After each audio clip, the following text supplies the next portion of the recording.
Hi guys, welcome to Digital Track, and on this episode I'm going to be showing you how to crop an image from your web browser. Okay, let's go. Alright, you open up your web browser and then you search for remove.bg.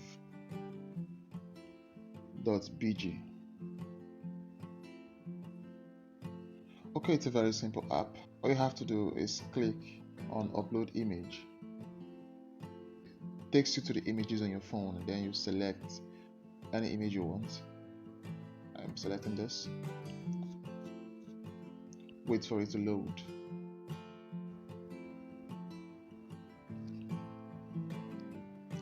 Okay, here we go. You can see our image has been cropped, the background has been removed.